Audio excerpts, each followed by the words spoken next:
낙서는 실은 자신의 집을 너무 망가뜨리지 않는 범위 내에서 권장할 정도로 좋은 학습 방법이다. 그래서 저는 이 낙서라는 행위 자체에 대해서는 부모님들이 조금 더 관대한 마음으로 오히려 그런 낙서할 수 있는 공간을 제공해 준다든지, 그 프로는 정말 천재적인 프로예요, 제가 생각할 때. 왜요? 우선 의학적인 지식을 그렇게 재밌게 아이들의 눈높이에서 보여줄 수 있는 프로그램이 기존에 없었고, 저는 거기 너무 놀랐어요. 특히나 또 뭐 자녀분이 의사가 되길 원한다, 정말 무조건 보여줘야 되는 프로그램이라고 생각해요. 저는. 그리고 과학적 원리도 너무 잘 표현돼 있어요. 너무 고증이 잘 돼 있고, 통합과학은 실은 우리 주변에서 쉽게 찾을 수 있어요. 부싯돌 주변에 많이 보셨잖아요. 네네네. 아니 주변에 요즘은 없죠. 근데 이제 영화 같은 데 영화 많이 같은 나오죠. 불꽃 안 일어나요. 열심히 해도 안 돼요. 이 정도로 열심히 하면 불꽃 칠 법한데 왜 불꽃이 안 되지라고 생각해서 찾아보니까 부싯돌의 원리가 뭘 거라 생각하세요? 마찰열일 것 같잖아요. 마찰열이 아니에요.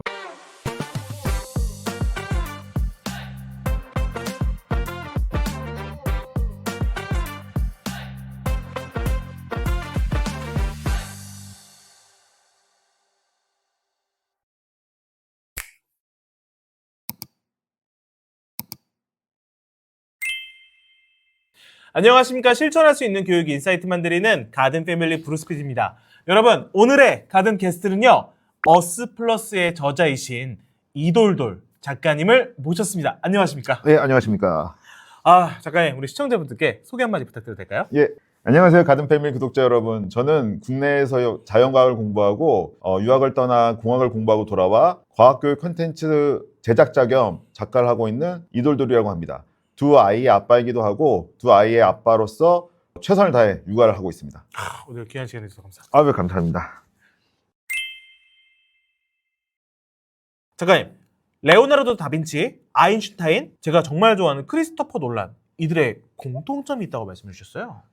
이 세 분 모두 저희가 이제 보통 천재라고 불리는 네네네. 그런 분들이잖아요. 이런 분들의 공통점에 대해서 제가 좀 심각하게 고민을 해본 적이 있어요. 네. 뭐 우선 제 개인적인 얘기를 좀 해야 될 것 같은데, 제가 어릴 때 과학과 수학을 굉장히 좋아해서 정말 열심히 공부한 그런 시절이 있었습니다. 네. 뭐 이렇게 안 보이실 수 있겠지만, 그래서 과학과 수학을 열심히 공부하다 보니까 주변에 당연히 과학과 수학을 좋아하고 열심히 하는 친구들을 보게 되는데, 그런 친구들 중에 천재성이 있는 애들이 있는 거예요.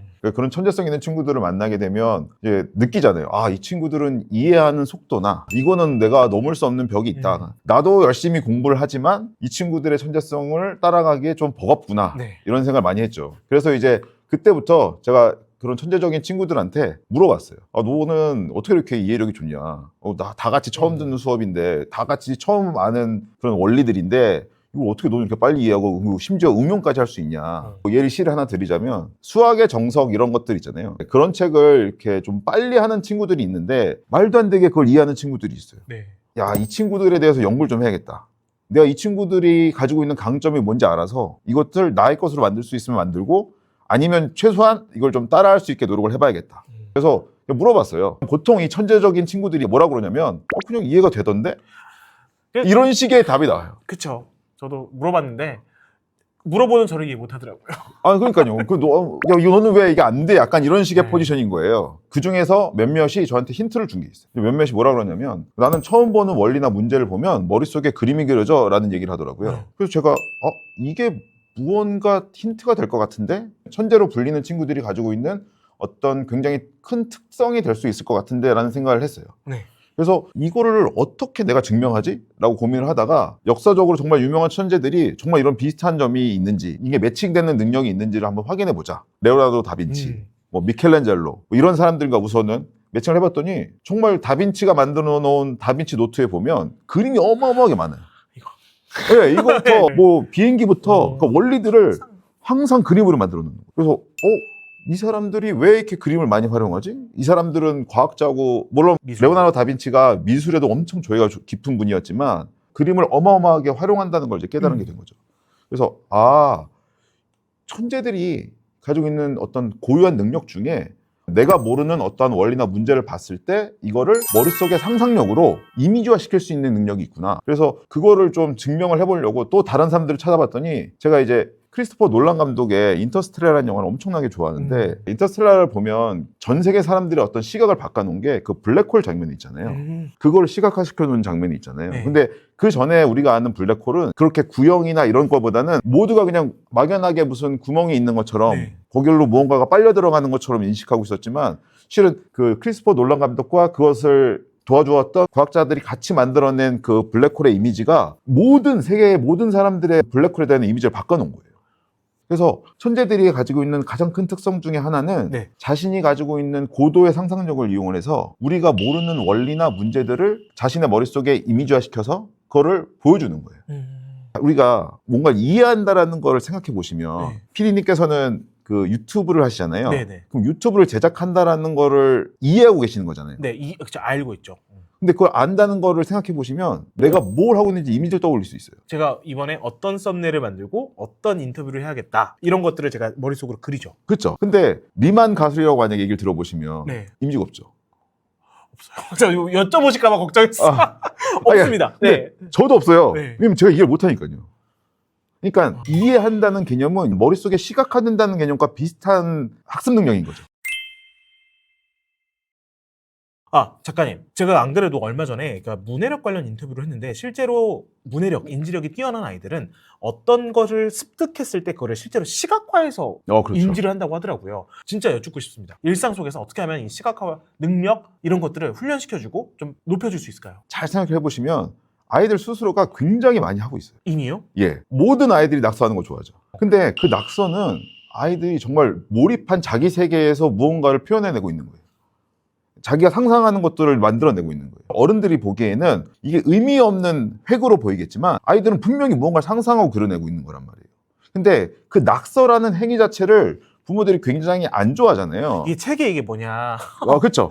책이나 뭐 맞아요. 책상이나 벽이나 물론 그거는 이제 좀 문제가 있을 수 있죠. 근데 낙서하는 행위 자체는 아이들이 상상 속에 이미 몰입해서 자기의 세계를 그리고 있는 거예요. 심리 치료 같은 데서 보면 아이들의 어떠한 문제점이나 이런 것들을 파악하는데 그림을 그리려고 하잖아요. 본인이 가지고 있는 어떤 마음 상태를 표현하고 있는 거잖아요. 네네네. 근데 그것과 마찬가지로 낙서는 결국 아이들이 상상하고 있는 모든 것들을 보여주면서 표출하고 있는 거예요.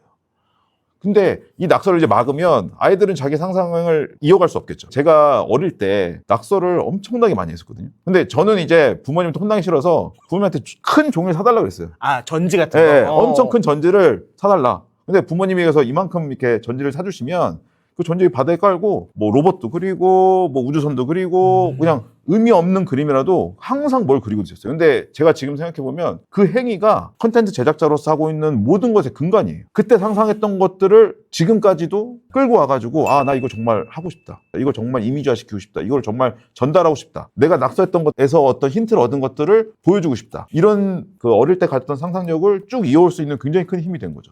그러니까 ADHD를 평가할 때 글씨가 잘 안 잡히거나 그림을 제대로 못 그리면 소근육의 발달이 미흡하다라는 어떤 진단 중에 하나로 소근육에 대한 그 평가의 기준 중에 이 글씨나 그림을 그리는 이것이 있어요. 근데 왜 그러냐면 이게 소근육 발달이 덜 된다고 하거든요. ADHD가 있는 경우에. 그래서 이 손가락을 움직여서 하는 모든 행위는 굉장히 지능과 연결이 돼 있어요. 그래서 아이들한테도 쓰는 행위, 요즘도 왜 키보드를 너무 많이 친다, 글을 써야 된다 이런 얘기를 하잖아요. 근데 그 이유가 뭐냐면 소근육 발달이 덜 되기 때문이에요. 뭐 제가 이 낙서의 어떤 효과로서 손가락을 꼭 움직여서 지능 개발이 된다라고 말씀드리는 것보다는 저는 이 행위 자체가 아까 말씀드린 대로 자신들의 상상력에 몰입할 수 있고 다 연결된다는 거예요. 예, 자기의 세계를 만들 수도 있는데 거기에 아이들의 어떤 소근육 발달까지 도움을 줄 수 있으니 낙서는 실은 자신의 집을 너무 망가뜨리지 않는 범위 내에서 권장할 정도로 좋은 학습 방법이다.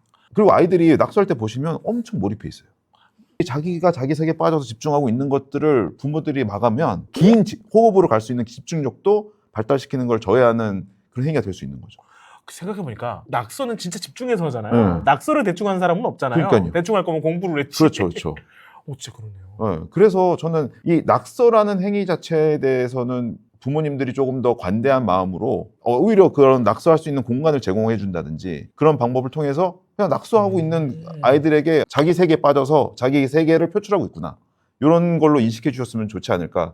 천재들은 결국 이렇게 상상력을 통해서 그걸 시각화시키고 그 시각화를 통해서 쉽게 받아들이는 거예요. 그러니까 이해도가 훨씬 높아지는 거죠. 그리고 아까 말씀드린 대로 이런 낙서들이 그러한 어떤 행위들의 전초 단계다. 그리고 그런 걸 통해서 나의 상상력과 나의 상상력이 표출된 세계를 직접 보면서 그거에 대해서 또 영감을 받는 이런 어떤 선순환의 과정을 통해서 천재적인 상상력을 키워갈 수 있다. 왜냐면 과학자들이 새로운 원리를 발견해내는 게 결국은 자신만의 논리로 그걸 이해하고 자신만의 상상력으로 그걸 파헤치기 때문에 찾아낼 수 있는 거였거든요. 그러면 결국은 남들의 것도 중요하지만 본인만의 방식으로 상상하고 본인만의 방식을 키워가면서 자기 것을 만드는 이 패턴이 중요한데 그 중에 굉장히 중요한 어떤 한 축을 담당할 수 있는 것이 바로 그 낙서나 이런 도면안을 통한 이해라는 거죠. 작가님, 얘기 듣다 보니까 정말 중요한 것 같습니다. 이런 아. 시각화 요소가 정말 너무너무 중요한 것 같은데 또 이제 공대생 아빠이자 또 과학 천재 아빠 아니십니까? 아유, 같이 말씀. 네, 근데 이제 그런 질문을 여쭙고 싶은데요. 어떻게 하면 우리 가정에서 아이들에게 과학 흥미, 과학 정서를 좀 높여줄 수 있을까요? 저는 과학 정서를 높이는 가장 좋은 방법은 반복적으로 그냥 설명을 해주는 거예요. 왜 그게 중요하냐면 천재도 그렇고 일반 사람도 그렇고 모든 사람들은 어떤 문제나 원리를 딱 보는 순간 해결하는 경우는 거의 없어요. 천재들도 어떤 문제를 해결하려고 할 때는 실은 반복적으로 머릿속에서 계속 사고를 하고 있는 거예요. 부력의 원리를 발견한 유명한 일인데 아르키메데스가 목욕탕에서 부력의 원리를 발견하고 유레카 뭐 이렇게 외쳤다 이런 있잖아요. 유레카, 예. 근데 잘 생각해보면 왜 유레카라는 단어가 나왔냐면 정말 수만 번 머릿속에서 시뮬레이션을 돌리다가 목욕탕에 있는 그 물을 보고 거기서 힌트를 얻어서 답을 찾은 거잖아요. 그러니까 끊임없는 반복적인 고민을 하고 있었던 거예요. 그러니까 모든 것들은 그렇게 반복적인 걸 통해서 해결이 되는 거고 내 걸로 만들어줄 수 있는 거예요. 저희 장모님이 자녀분들을 엄청 훌륭하게 키우셨어요. 저희 와이프는 이제 교수님이시고 저희 처남은 의사고 뭐 이런 그냥 되게 이제 자녀 비결이 궁금합니다. 저는 개인적으로 장모님을 굉장히 존경하는 부분이 있어요. 그러니까 저희 아들 둘을 좀 봐주시는데 정말 화를 안 내시고 끊임없이 설명을 해주세요. 아이가 뭐 인성교육도 그렇고 모르는 걸 물어봤을 때에 대한 답변도 그렇고 정말 그 온화한 자세로 거의 100번인 것 같아요. 제가 봤을 때 그냥 계속 똑같이 설명을 해주세요. 이거는 이거야. 이거는 이러이러한 문제가 있고 이걸 이해하려면 이렇게 해야 돼라는 뭐 이런 식의 패턴을 정말 화를 안 내시고 정말 한결같은 표정으로 한결같은 멘트로 그 설명을 계속 해주시는 거예요. 장모님한테 물어봤거든요. 저도 애들한테 좀 할 수 있는 뭐 그런 게 있을까? 그렇게 여쭤봤더니 그때 얘기하신 게 나는 그냥 계속 설명을 해줬어. 난 계속 반복적으로 설명을 해줬어. 그 얘기를 하시더라고요. 그리고 제가 와이프한테도 물어봤더니 와이프도 그렇게 얘기를 해요. 엄마는 화를 내지 않고 내가 모르는 게 있으면 계속 설명을 해줬어. 근데 그 설명 속에서 내가 힌트를 얻어가지고 내 걸로 만들 수 있었어. 그래서 저한테도 그냥 너도 애들한테 화내지 말고 적용이 그렇게 가는 그렇죠. 거죠. 너도 애들이 계속 물어봤을 때 짜증내지 말고 설명을 온화하게 해줘. 와. 정말 약간 좀 반성이 되더라고요. 아까 천재들이 반복적으로 고민하듯이 아이들도 그렇게 반복적으로 설명을 들으면서 거기서 자기만의 힌트를 찾아내는 거예요. 그리고 자기만의 방식으로 이해를 하고 있는 거고 그러면서 자기 걸 만드는 거고. 그래서 이게 진짜 어떻게 보면 교육의 핵심일 수 있겠구나. 또 하나 이제 만화, 영화 같은 걸 보여주는 걸 좀 이렇게 꺼리시는 경우가 있잖아요. 사실은 뭐 넷플릭스도 있고 유튜브도 있고 뭐 만화의 콘텐츠들이 엄청나게 많은데 그러니까 그걸 안 보여주기도 어렵고 보여주자니 좀 죄책감을 갖는 경우도 있고 근데 자세히 생각해 보시면 이 만화나 만화 영화처럼 아이들한테 상상력뿐만 아니라 무언가를 쉽게 전달하는 그런 매체가 별로 없어요. 그러니까 아이들이 우선 좋아하잖아요. 네. 아이들이 재밌어 하잖아요. 네네. 근데 재밌는 거는 학습 동기로서 정말 좋은 동기예요. 저는 부모님들이 죄책감을 안 가졌으면 좋겠어요. 제가 정말 좋아하는 프로 중에 하나가 아이들이 정말 재밌게 보는 프로 중에 하나가 있는데 그게 EBS에서 하는 최고다 호기심 딱지라는 프로가 있거든요. 그 프로는 정말 천재적인 프로예요. 제가 생각할 때. 왜요? 우선 의학적인 지식을 그렇게 재밌게 아이들의 눈높이에서 보여줄 수 있는 프로그램이 기존에 없었고 저는 거기 너무 놀랐어요. 그래서 그거를 보여주시는 거는 정말 좋은 그 상상력의 소스이자 특히나 또 뭐 자녀분이 의사가 되길 원한다. 정말 무조건 보여줘야 되는 프로그램이라고 생각해요. 그리고 과학적 원리도 너무 잘 표현돼 있어요. 너무 고증이 잘 돼 있고 거기에 나오는 과학적 원리에 대해서 너무 자연스럽게 그냥 받아들이게 되는 거예요. 근데 그런 좋은 프로를 부모들이 이게 좀 너무 뭐 우스꽝스럽고 너무 재미적인 요소 때문에 좀 꺼리게 된다? 근데 잘 생각해 보시면 아이들은 재미가 없으면 안 보는데 그리고 재미가 없으면 몰입을 못 하는데 그 몰입이 집중력을 개발시키는 효과랑 똑같다고 저는 생각해요. 그러니까 이렇게 우선 아이들은 재미가 없으면 네. 몰입을 할 수가 없어요. 교육 콘텐츠를 제작하는 사람들이 이 재미 포인트를 놓칠 수가 없는 거죠. 코로나 시기였는데 아이들과 집에서 할 일이 없잖아요. 그래서 네. 아이들과 같이 그냥 만화를 주구장창 보고 있다가 어느 순간 보니까 아이들이 뭐 만화 속에 나오는 캐릭터 이름이라든지 만화 속에 나오는 어떤 주문 같은 것들이 굉장히 어려운데 그걸 줄줄이 외우고 있더라고요. 뭐 6글자 넘어가잖아요. 예. 그리고 심지어 공룡 만화를 보면 공룡 이름을 줄줄이 외워요. 네. 공룡 이름은 굉장히 단어가 어렵단 말이에요. 네. 거기서 제가 보면서 아이들이 캐릭터나 스토리에 몰입을 하면 어떠한 어려운 단어나 어려운 원리 같은 거를 암기하려고 하는 게 아니라 그냥 자연스럽게 흡수하는구나. 저도 이제 유라카 거기서. 이 방법을 이용하면 아이들이 훨씬 쉽게 받아들일 수 있겠다. 그러니까 예를 들어 포켓몬 보시면 피카츄를 보면 그냥 전기를 떠오르잖아요. 네. 근데 이 원리를 이용하면 내가 어렵게 생각했던 원리들을 그냥 자연스럽게 캐릭터로 전달할 수 있겠다. 그래서 제가 생각했던 게 원소가 너무 어려우니까 원소라는 게 어떤 알파벳이나 원소 모형 같은 걸로 보면 딱딱하고 지루하고 어려우니까 얘를 캐릭터로 만들어야겠다. 그때 힌트를 얻은 거예요. 그래서 이걸 캐릭터를 어떻게 만들지? 라고 고민을 하다가 아니지, 캐릭터는 이미 있지. 원소는 특성이 가지고 있는 게 있으니까 수소 같은 경우는 폭발성이 있는 캐릭터야. 근데 얘는 기체고 얘는 날아다닐 수도 있고 가벼우니까요. 그래, 그러면 그걸 그냥 다 녹여서 정말 귀엽게 만들어 보자. 그러니까 폭발하는 애가 수소인 거네요. 그쵸. 그런 특성들이 얘의 기술인 거죠. 특수 기술. 그래서 그냥 이 캐릭터를 보면 수소는 그냥 폭발성이 있고 산소랑 합쳐지면 물이 되고, 그래서 정말 이 원소의 어떤 특성을 가진 캐릭터들을 정말 이쁘게 만들어서 아이들이 이걸 인식할 수 있게 하자. 그러면 아이들이 외우는 과정 없이 그냥 원소 자체를 내 걸로 흡수할 수 있다. 저는 이렇게 해서 원소를 캐릭터화 시켜서 지금 세상에 보여지는 것이 제가 한 일 중에 제일 잘하는 것 같아요. 이게 사람마다 어떤 자신의 가치가 있잖아요. 네, 사명. 사명이 있잖아요. 제가 가지고 있는 어떤 과학적인 즐거움을 나누고 싶은데 마치 피카츄가 전기인 것처럼 자연스럽게 화학의 기초가 결국은 원소인데 이거를 시각화로 받아들일 수 있으면 이번 생에 내가 진짜 잘했다.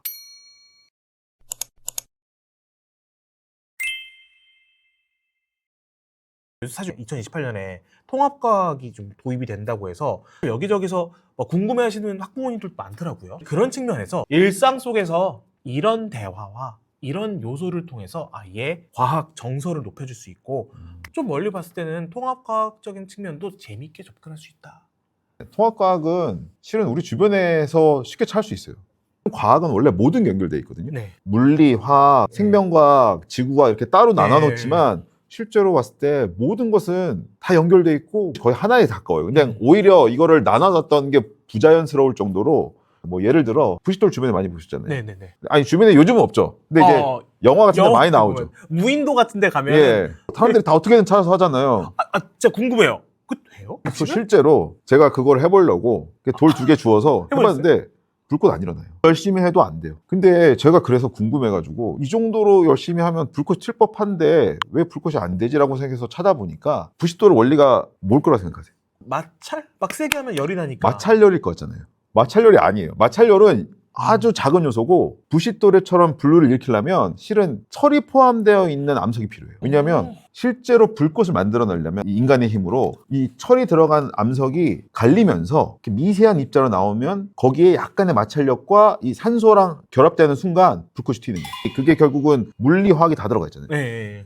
마찰, 그리고 거기서 산소와 그 철가루가 결합하는 건 화학, 그리고 실은 그 돌들은 또 지구과학적인 현상으로 해서 만들어진 거란 말이에요. 그냥 그 단순히 부싯돌로 불을 일으키는 건데 거기에 모든 요소가 다 들어가 있는 거예요. 디테일한 어떤 이 자연 현상들을 보면서 거기에 대해서 탐구하고 연구하고 고민하는 것 자체가 실은 통합과학적 사고력을 키워주고 또 융합적 사고, 통합과학에서 원하는 그런 것을 키울 수 있는 방법인 거죠. 그래서 주변의 현상들을 단순히 그냥 내가 이해한 것으로만 이해하지 말고 이게 혹시 좀 다를 수 있나? 이런 시각으로 한 번씩 보면 이런 것들을 좀 찾아낼 수 있다. 작가님, 원래 항상 제가 마지막에는 부모님들께 한마디 뭐 이런 걸 여쭤보는데 오늘은 솔직히 그런 걸 여쭤보고 싶었어요. 그러니까 굉장히 바쁘신 와중에 또 육아에도 엄청 열의를 발휘하시고 굉장히 좀 따뜻하게 봐주시는 것 같은데 진짜 한 수 배우고 싶습니다. 그런 측면에서 이 영상을 보시는 아빠들에게 한마디. 그 자녀들이 느끼는 어떤 편안함은 결국은 엄마가 편안해야 자녀들이 되게 심리적으로 편안하다고 생각하거든요. 그러면 결국은 아빠가 어쩔 수 없이 더 움직여야 돼요. 되게 부담이 되지만 예, 너무 맞는 이게- 말씀이라. 이게 아이들의 심리적 안정과 자존감 뭐 이런 것들이 결국은 화목한 가정에서 오는 거잖아요. 네. 실은 뭐 다 아시겠지만 거의 대부분 아내 말 들으면 크게 나쁠 거 없잖아요. 뭐 다 아시잖아요.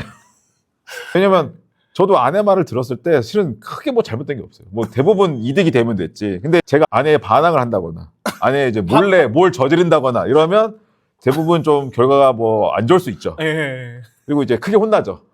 그래서 저는 혼나는 걸 별로 안 좋아하기 때문에 그런 걸 굉장히 자제하려고 노력하고 또 아내가 뭐 시키는 거 있으면 그냥 저는 아내한테 얘기해요. 그냥 직접적으로 시켜라. 그럼 내가 그걸 하겠다. 자기 주도로 친구들과 어울릴 수는 있어도 예. 집안일을 자기 주도로 하기는 어렵죠. 이거 극악의 난이도죠. 그냥 지시해 주시고 지시에 따라서 화목한 가정을 만들면 아이들은 또 그 화목한 가정 안에서 자신의 능력들을 키우면서 무럭무럭 크지 않을까. 저는 그렇게 생각하고 그렇게 살려고 노력하고 있습니다. 여러분 오늘 영상 어떠셨나요? 오늘 영상이 도움이 되셨다면 자, 구독과 좋아요 부탁드리고요. 우리 이돌돌 작가님의 신간 도서 어스플러스에도 많은 관심 부탁드리도록 하겠습니다. 특별히 2028년부터 통합과학이 도입이 되는데요. 아이들의 흥미와 과학적인 정서를 높여줄 수 있는 이런 책을 한번 읽어보시면 정말 큰 도움이 되지 않을까 싶네요. 작가님 귀한 시간 내주셔서 감사합니다. 아닙니다. 제가 너무 참석하게 돼서 영광이라고 생각합니다. 감사합니다. 감사합니다. 예, 아내 말 잘 들으세요. 감사합니다.